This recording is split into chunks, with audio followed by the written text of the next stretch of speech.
আসলে লালপুর, আমি আসলে মনোরঞ্জন মোনা যখন মারা যায়, আহাত ছিলেন, সেদিনই কিন্তু বলেছিল আজহার ভাইকে যে একটি টুর্নামেন্ট আমাদের লালপুরে হয় না। লালপুরে কিন্তু অনেক বছর ধরে বড় বড় টুর্নামেন্ট হয় না। লালপুর কলেজ মাঠ বলেন, বড় বড় মাঠ বলেন, আপনারা হয়তো বা জানবেন, ঘরোয়া লিগ হয়তো বা হয়। আনোয়ার একটি টুর্নামেন্ট করেছিল রিসেন্টলি, এবং স্টেডিয়াম রয়েছে এখানে, কিন্তু বড় একটা সম্ভাবনার জায়গা। কিন্তু সেখানে কিন্তু উত্তরবঙ্গের ক্রীড়ামন্ত্রী ছিলেন আপনাদের নেতা, আমাদের প্রিয় নেতা, জাতীয় নেতা,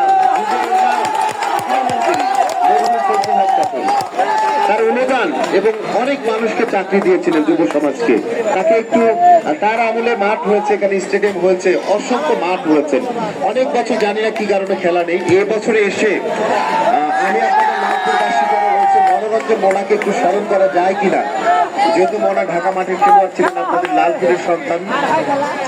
সত্যি লালপুর উপজেলা, বিশেষ করে বাগাতিপাড়া লালপুর উপজেলা সবচেয়ে বেশি বাংলাদেশে রেকর্ডে, কিন্তু বাংলাদেশ সে বেশি টুর্নামেন্ট, হয়তো 16 টিমের খেলা হচ্ছে, রয়্যালিতে 8 টিমের খেলা হচ্ছে। আপনারা জেনে রাখবেন যে এই সালামপুর সহ লালপুর উপজেলাতে বাংলাদেশের মধ্যে রেকর্ড খেলা হয়েছে, আমাদের রেকর্ড রয়েছে অসংখ্য মাত্র।